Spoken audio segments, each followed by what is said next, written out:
que en el caso de México, si nos comparamos con otros países, estamos muy rezagados en materia de infraestructura. Creo que tenemos un gran reto por delante en esta materia, porque no se ha invertido en materia de infraestructura en muchos años en nuestro país.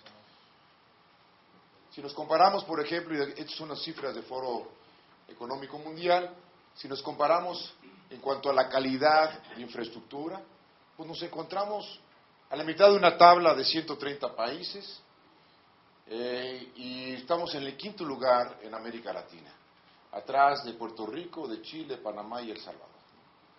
Y si vemos en la parte de inversión en materia de infraestructura, a nivel sectorial, pues también vemos aquí un rezago a nivel internacional y lo mismo a nivel de América Latina. Entonces tenemos realmente un gran reto en esta materia y por ello se crea el Programa Nacional de Infraestructura. Si yo nunca había visto en otros sexenios un programa como este, donde no solamente se establecen los lineamientos, las políticas, los financiamientos que va a haber en materia de infraestructura, sino que se definen con toda precisión los proyectos que se van a apoyar por sectores en materia de infraestructura.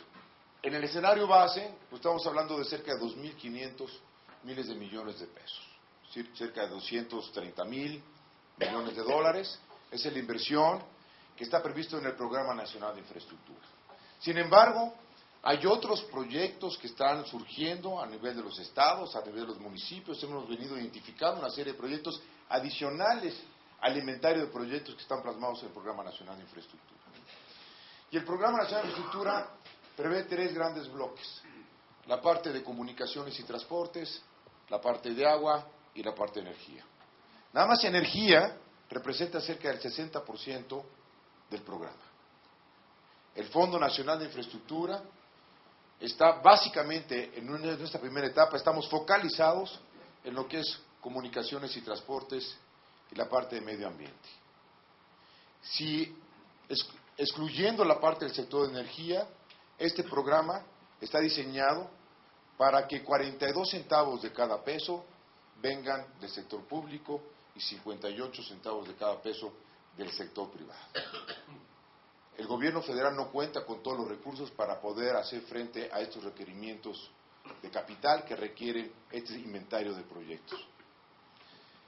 Y bueno, se crea fundamentalmente como el brazo financiero del gobierno federal para inducir precisamente la inversión del sector privado en los proyectos de infraestructura. Y el objetivo fundamental es convertirse en un facilitador para maximizar la movilización de ese capital privado en proyectos de infraestructura. Y es así como diseñamos las reglas de operación del fondo. Y las reglas de operación de este fondo están diseñadas para tomar riesgos que el mercado no está dispuesto a asumir, ni siquiera la banca de desarrollo. Es cierto que estas reglas no son inventadas de la nada, es decir, seguimos las mejores prácticas a nivel internacional. ¿Qué estaban haciendo nuestros competidores para inducir, para seducir al sector privado a participar en proyectos de infraestructura? En resumen, tenemos que contar con proyectos más atractivos que la de nuestros competidores. Hoy estamos compitiendo contra el mundo. Todos los países, la crisis no es particular de un país, es una crisis global, es una crisis mundial. Y la mayor parte de los países estamos tomando las mismas medidas contracíclicas, y esta es una de las herramientas más potentes, la inversión en infraestructura. Por como bien decía Óscar, este efecto multiplicador, el arrastre de la construcción es verdaderamente importante para reactivar la economía. Es que todos los países están tomando medidas similares. Hay una sobreoferta de proyectos y los inversionistas son los mismos. Es un mercado de compradores donde los inversionistas simplemente están viendo qué país le da las mejores condiciones, qué proyectos ofrece la mejor rentabilidad, qué país cuenta con el marco jurídico para proteger sus inversiones, y contra eso estamos compitiendo. La estructuración de proyectos. Déjenme decirles, cuando yo llegué al Fondo Nacional de Infraestructura, lo primero que pensé es que me iba a encontrar con un inventario de proyectos y que podíamos seleccionar cuáles son los proyectos que deberíamos de financiar, y que el problema fundamental era la escasez de recursos financieros para poder impulsar y desarrollar esos proyectos. Pero nada de eso fue cierto. Cuando nosotros llegamos ahí, vimos que había una gran cantidad de ideas, una gran cantidad de iniciativas, pero no había proyectos. No había los estudios necesarios para convertir esas iniciativas en proyectos. No se había invertido en proyectos porque no había dinero. Y ahora que hay dinero, pues no hay proyectos. Pero para tener esas ideas, convertir esas ideas en proyectos, tenemos que desarrollar todos este tipo de estudios.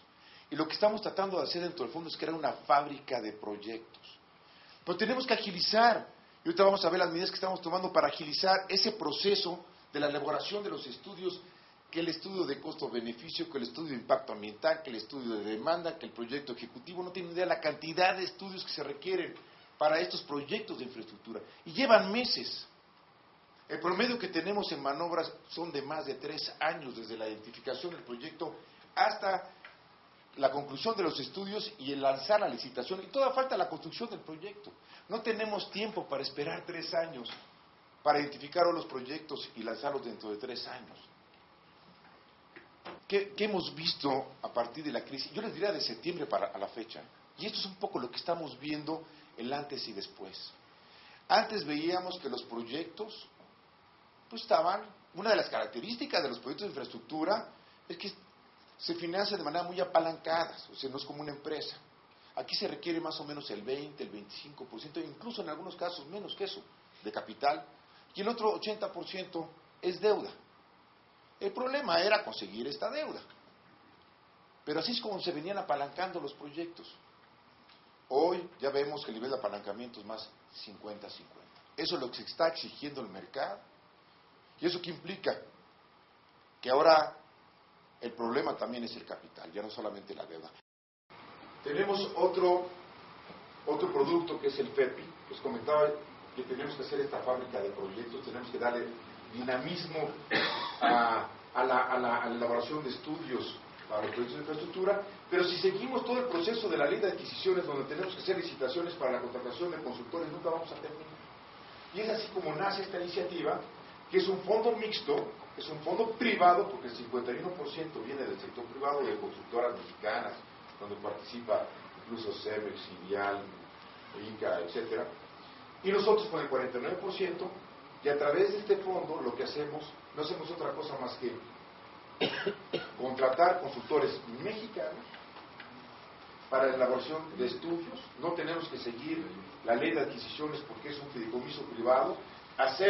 Seguimos las prácticas que haría el sector privado si quisiera contratar a un consultor, y la idea es de que le llevemos a las secretarías llave en mano, digamos, la totalidad de los estudios. Si le decimos con agua, aquí está la totalidad de los estudios, procede a la licitación, nosotros le cobramos o lo agregamos al monto del proyecto el valor del estudio más una comisión de éxito, ¿no? Y con eso podemos agilizar realmente la elaboración de este tipo de estudios. Adelante. Bueno, ya tenemos nuestra página de internet. La idea de este portal es que sea el portal de la infraestructura. Que ustedes no tengan que estar navegando por el internet, que metiéndose a este portal puedan saber cuáles son los proyectos que se están licitando, cuáles son las reglas de operación del fondo, cuáles son las facilidades financieras que otorgan, cuáles son, por ejemplo, los participantes de materia de construcción, las empresas de ingeniería, las firmas de abogados, las boutiques financieras que participan. Sí, es el ABC de la infraestructura. Cualquier cosa que ustedes quieran saber en materia de infraestructura, por ejemplo, ¿qué se está escribiendo el Banco Mundial? ¿O qué documentos están saliendo de las universidades sobre PPS, por ejemplo? Esa es la idea de este portal. Y ustedes, accesando a este portal, pueden tener la mayor parte de información o tener los enlaces con otros portales de infraestructura.